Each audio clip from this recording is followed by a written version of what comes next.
You are teaching at 3 universities माशाल्लाह, top institutes of Lahore. आपकी class में ज़ाहिर है लड़के भी होते होंगे। इसके अलावा भी माशाल्लाह काफ़ी आप मैनेजमेंट में इन्वॉल्व हैं, इस्लामिक इंस्टीट्यूट जैसे आपने मेंशन किया। But since when are you practicing हिजाब? हिजाब कब स्टार्ट किया, although I am a working women, तो ये है कि मेरा जो वर्किंग करियर है इसको अराउंड 25 to 27 ईयर्स हो गए, जिसमें मुझे बहुत ज़्यादा मर्दों से इंटरेक्ट करने की हाजत पेश आई।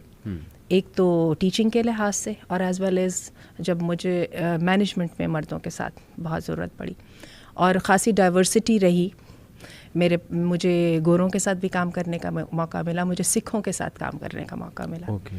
जी हाँ, और इंटरेस्टिंगली एक दफ़ा तो हालांकि मेरा ताल्लुक़ एक रिलीजियस फैमिली से है, ट्रेडिशनली तो जैसे एडल्टहुड बड़े हुए और दुपट्टा लेना शुरू कर दिया, आहिस्ता आहिस्ता उसी को हिजाब में कन्वर्ट कर लिया। लेकिन एक वक्त ऐसा भी आया कि जब मुझे लगा कि शायद इतनी ज़्यादा मेरी इंटरेक्शन थी कि मेरे लिए मुश्किल हो जाता था फेस निकाब करना। अच्छा। मुश्किल हो जाता था। और कुछ आप ये भी कह लीजिए कि ढीली पड़ गई ना, तो वो चेहरे का तो पर्दा कुछ देर तक यानी मैं उसको नज़रअंदाज करती रही। ये नहीं कि मैंने उसको उतार दिया, लेकिन ये है कि वो हो जाता था।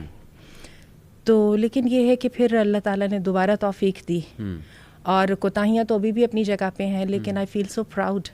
और जैसे कि मैंने आपको बताया कि बड़ी अजीब बात है, मुझे एक ऐसी कंपनी के साथ काम करने का मौका मिला जो न्यूजीलैंड से थी। अच्छा। और वहाँ से मुझे माशाल्लाह इतने ज़्यादा वो लोग सवाल किया करते थे। पहले ख़वातीन की तरफ से सवाल होते थे और मर्दों की तरफ से वो जो आई वुड से कि जो अप्रिसिएशन होती थी उनकी आंखों में होती थी माशाल्लाह। और उसके साथ ही शायद मेरे अंदर वो कॉन्फिडेंस जो है वो बढ़ गया। और मैंने आपको बताया कि मैंने वो फेस कवर जो ना करने वाला वो जो लेज़ी एक पीरियड था उससे मुझे निकाला उसी एप्रिसिएशन और लाइकिंग में। मैं ये बड़ी आपको अजीब बात बता रही हूँ। ये आपने एक बात की कि इसका मैं एक सवाल पूछना चाहूँगा कि क्या कभी आपको इस जर्नी में फ़ील हुआ कि हिजाब जो है वो एक ऑप्रेस करता है या एक बर्डन है? क्या ऐसी कोई फीलिंग थी? शुरू में जब मैं पाकिस्तान में थी और इस माहौल में रहती थी, कॉलेज जाते थे, हाई स्कूल जाते थे, तो उस वक़्त पता नहीं शायद इनसिक्योरिटी यहाँ पर थी। उस वक़्त तो बहुत महसूस होता रहा। और उस वक़्त मुझे याद है कि किसी भी जगह पे जहाँ पे भी एक्सेल नहीं कर पाते थे, खा कमज़ोरी कोई और ही होती थी, लेकिन उसको अमूमन हिजाब के साथ एट्रीब्यूट भी कर देते थे। अच्छा। और घर वालों से जाके शिकायत भी कर देते थे। सही। और वैसे एक बात और जो मैंने फ़ील की है वो ये है कि पाकिस्तान में जो माहौल है वो अब हालात वैसे बदल रहे हैं। मैं यूनिवर्सिटीज़ और कॉलेजेस में देख रही हूँ कि हिजाबीज़ बहुत ज़्यादा आने लगी हैं, लेकिन उस वक्त मुझे याद है कि बहुत ज़्यादा इनकरेजिंग नहीं था। सही। यानी आप करते थे तो लोग आपको कह ही देते थे कि भाई, यानी आपकी इस बात का ख्याल रखना कि आप हिजाब करती हैं, तो लोग इसको like they would ignore it और they would take to it कि भाई इसको इग्नोर करना है लाइक। और क्या होता था, ख़वातीन का सेटअप है तो बिला वजह उसमें जो वो एक मेल पियोन होता था तो उसकी भी जो वो मूवमेंट को ज़रा भी रेस्ट्रिक्ट नहीं किया जाता था। सही।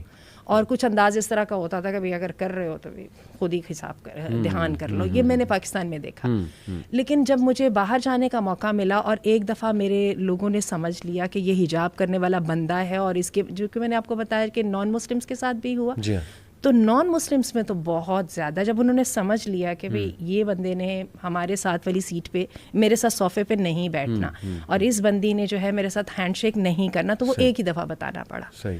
उसके बाद उन्होंने उसका ख्याल भी किया, उसको बाकायदा एक्सेप्ट भी किया और later on it change into very deep respect. माशाल्लाह, गुड, अल्हम्दुलिल्लाह। मैं असल में आपने कहा कि पहले बहुत मुश्किल होता था ये एक्नॉलेज, मुझे याद है वाकई 90s में और ही सोच थी। अब काफ़ी ज़्यादा माशाल्लाह, और सरप्राइजिंगली जबकि फ्रांस में हिजाब को बैन करने की मूवमेंट चली, इंडिया में आप देख लें रिसेंटली अभी वो एक क्लिप भी आया, एक सिस्टर थी उसने सबके सामने खड़े होकर अल्लाह अकबर के नारे भी लगाए निकाब में। तो मेरा ख्याल उससे भी काफ़ी करेज मिलता है यंग जो सिस्टर्स हैं। और यूनिवर्सिटीज़ में आपकी बात दुरुस्त है कि बहुत तादाद बढ़ रही है। हमसे बहुत सी सिस्टर्स जो हैं वो सवाल करती हैं, हमसे मुराद यानी यूथ क्लब से, हमारी जो सिस्टर ब्रांच है, कि उनके फैमिली वाले सपोर्ट नहीं करते हैं। आपका तो माशाल्लाह एक सपोर्ट मौजूद थी, आपने कहा रिलीजियस फैमिली से आप हैं, तो what strength they can have. बहुत से डाउट्स आते होंगे उनके जहन में व्हेन दे स्टार्ट डूइंग, करना शुरू किया या निकाब करना शुरू किया, फैमिली बहुत अपोज करेगी, जाहिर है तरह तरह की बातें सुननी पड़ी, तो वो स्ट्रेंथ कहाँ से लें? आपकी क्या एडवाइस जो है वो उन्हें होगी? बल्कि आपने जैसे ये पॉइंट उठाया तो मैं आपको अजीब बात बताऊं, एक काइंड ऑफ हिपोक्रेसी हमारे यहाँ मौजूद है, हत्ता के दीनदार तबके में भी है। अच्छा। उस तबके में भी जहाँ पे हिजाब एक नॉर्म है। सही। मसलन होता क्या है कि आम तौर पे विद इन द फैमिली जो देवरों जेठों से पर्दा नॉर्मली नहीं किया जाता। सही। अच्छा, इसी तरह से वो जो कज़िन्स वगैरह से नहीं किया जाता। बाहर जाने में आप बहुत ज़्यादा वो अबाया वगैरह पहन के जाएं, वो अलग बात है कि घर के अंदर रहन सहन में इस तरह से होता है कि बड़ी चादर दुपट्टा वगैरह लेना है, लेकिन ये है कि इन चीज़ों की समटाइम्स हमारे रिलीजियस तबके के अंदर भी ये चीज़ मौजूद है। वही वजह है कि बहुत सारी चीज़ों में हम फ़्लो के साथ जा रहे होते हैं बगैर सोचे समझे। सही। तो मैं भी ये समझती हूँ कि वो जो टाइम था जिसमें मैंने सोचा समझा नहीं था, उस वक्त तक हिजाब मेरे लिए बर्डन भी रहा और मैं उसको ऑब्स्टेकल समझती रही। एज सोन मुझे रियलाइज़ हुआ कि ये बर्डन नहीं है, या मैंने उसको अंडरस्टैंड कर लिया, तो वो एकदम मेरी पावर बल के बन गया।